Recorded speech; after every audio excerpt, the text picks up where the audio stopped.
Hi friends, welcome to our channel Kalams news. நம்ம இந்த வீடியோவில் என்ன பார்க்க போகிறோம் பார்த்தீங்கன்னா, டாப் 10,000 தமிழ் கொஸ்டின்ஸ் பார்த்துட்ருக்கோம்.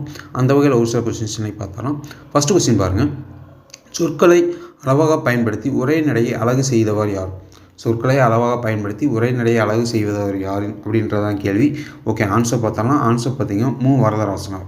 ஓகே, இவர் பார்த்தீங்கன்னா நாட்டுப்பற்று அப்படின்ற கட்டுரை தொகுப்பு எழுதியிருப்பார். எப்படி பாருங்கள், நாட்டுப்பற்று என்ற கட்டுரை தொகுப்பு எழுதுனது யாரும் பார்த்தீங்கன்னா வரதராசனார். நோட் பண்ணிங்க. ஓகே, அடுத்த கொஸ்டின். புதிய உரைநடை என்ற நூலின் ஆசிரியர் யார்? புதிய உரைநடை என்ற நூலின் ஆசிரியர் யார் அப்படின்றதான் கேள்வி. ஓகே, ஆன்சர் பார்த்தாலும் ஆன்சர் பார்த்தீங்கன்னா எழில் முதல்வன்.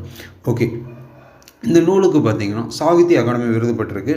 இந்த நூல் பார்த்தீங்கன்னா சாகித்ய அகாடமி விருது பெற்றிருக்கு. நோட் பண்ணிங்க. இவரோட இன்னொரு பெயர் என்னன்னு பார்த்தீங்கன்னா ராமலிங்கம். எப்படின்னு பாருங்கள், ராமலிங்கம். நோட் பண்ணிங்க, ராமலிங்கம். எழில் முதல்வரோட இன்னொரு பேர் என்னன்னு பார்த்தீங்கன்னா ராமலிங்கம். நோட் பண்ணிங்க. Okay friends, thank you.